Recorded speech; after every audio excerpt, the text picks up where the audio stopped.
it on? It's not on. Now it's on. I can turn it off for music and take it off. Is it plugged in directly to the mic? No, they turned all that off.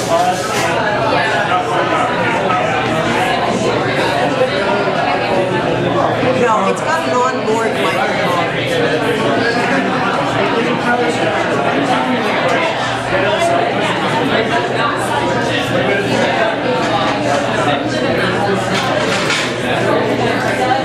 I failed. No.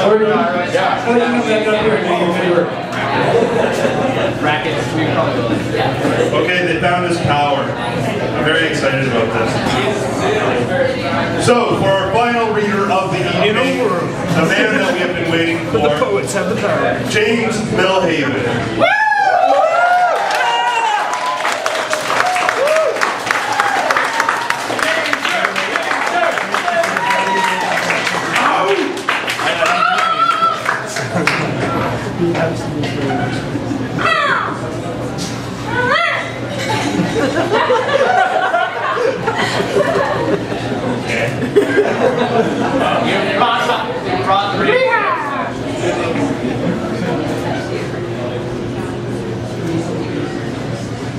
It's officially time for Grandpa's medicine, so not really supposed to mix that with alcohol, but you know, fuck it at this point, right?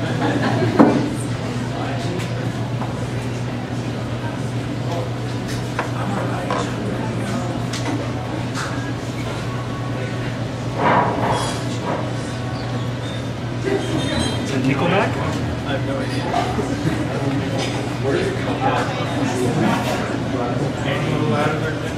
Do you think it should be louder? Yeah, I need to. Yes. How much louder is louder? A lot louder. A lot louder? A fair bit louder. Louder? A good amount louder. How much is a good amount louder? From your fucking stomach. I do not. Don't ask me to speak from my heart, okay? I sold that a long time ago. Thank you. I got rid of it. It was not worth it. And I actually sold it on eBay. But I didn't even sell it. I actually traded it for 2 packs of matches. Which I really should have thought, you know, through. Well, then I went and bought a lighter, so I threw out the matches.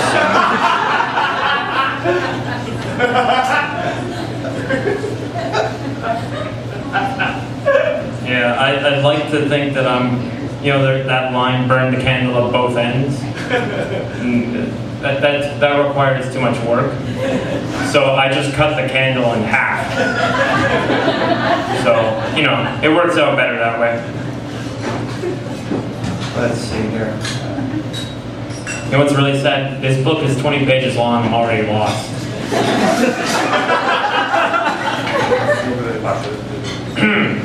There's a quote by Isaac Denison. Most of you, well, okay, some of you may know her. One of you may know her as the writer of Babette's Feast. The rest of you will know her as played by Meryl Streep in Out of Africa. The slowest and best movie ever. Besides, of course, well, Seven Samurai. no, Heather, what's the best movie ever?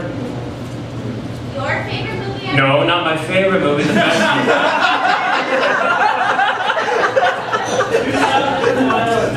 Thank you. Right. How many times do I have to have the same conversation? Always. Where are all the train seals? Anyway, so Isaac Denison had a rather good quote, which if you, it's applicable to just about everything. So, funerals, weddings, bar mitzvahs, other things people do.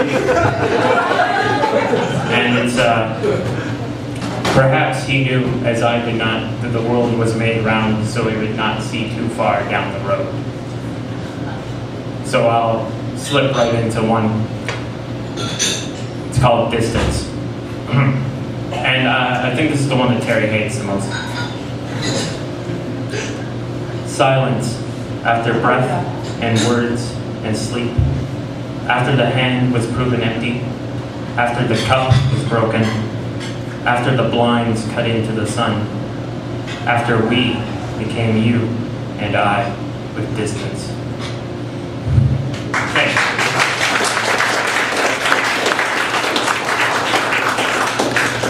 Yeah, a lot of these are really short, so I'm just gonna read and then stop and then back up. And if you feel like clapping after like 5 lines, that's entirely up to you. But don't hold booze or throwing bottles. You are completely free to throw bottles. Don't tell me that. In this area, mostly. So let's see that. When he says Terry Fox, I think Terry Fox.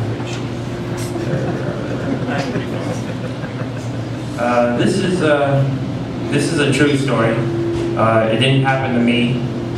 I assume it's happened to everyone who's ever lived somewhere else and been married and driven a long time to somewhere else, and it's not from this province.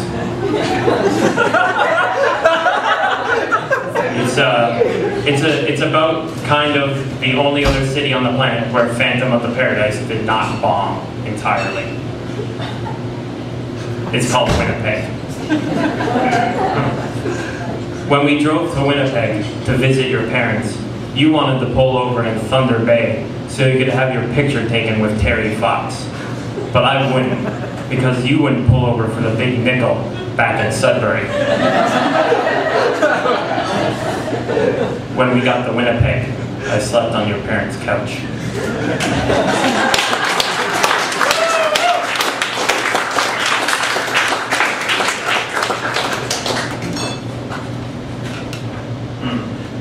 That seemed to be a little too happy. So I'm gonna dive straight into the horribly depressing and fucked up shit. You can ask me for a definition of this word later, and I will tell you. This is the Catharines. It's the really depressing one at the end table. The Catharines line up to present themselves for his approval without having to be asked. They can no longer tell if this is out of duty or defeat.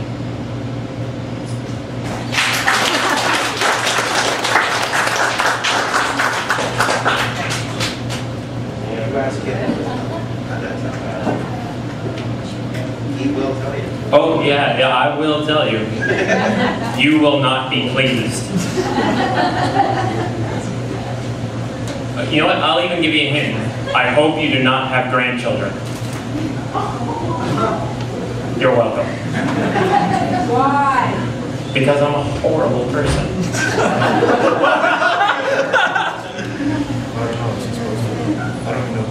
Let's see.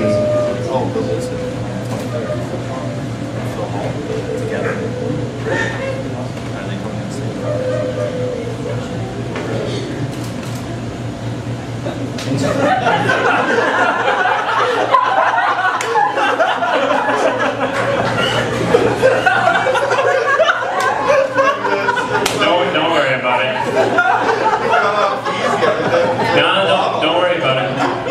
My grandmother's native. I fully understand. Well, like what? Half? Fifth? I don't know. Who's counting fifth? Yeah. The only thing I inherited was her teeth. So I can't even claim land, though I can pretend to be 1/8 offended every now and then. So I do that from time to time.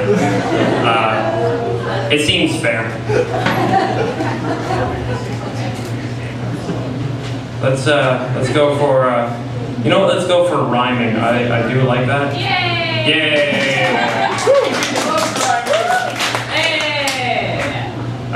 Yeah.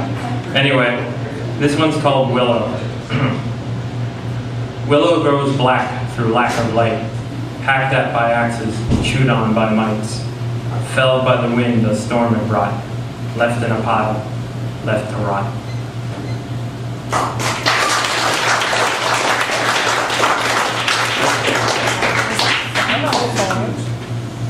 Yeah, you know, okay. For all 3 people of you who listened when I was on CFU the other day, 1, oh, maybe 2, but 4, right? Okay, it's 1 better than I thought. Anyway, for all 4 of you, this might be a slight bit boring. For however many of you there are that are not in this, you know, just pay attention. Anyways, this is probably also a true story. I would like to claim that I did it, but I have not. But I'm totally willing to do it. It's called closure. On the night we dug up your father's body, for reasons I can no longer remember, we took turns with the shovel as we passed a bottle of White and McKay back and forth. You didn't say anything until we opened his casket. Looking at his corpse, you said, "He's smaller than I remembered," and then walked away, leaving the scotch and the shovel behind. The next day, when the police came to the apartment, they didn't say anything, really, even though we were covered in dirt and stunk of death. After they left, you made breakfast, and we watched black and white movies until it was time to go to bed.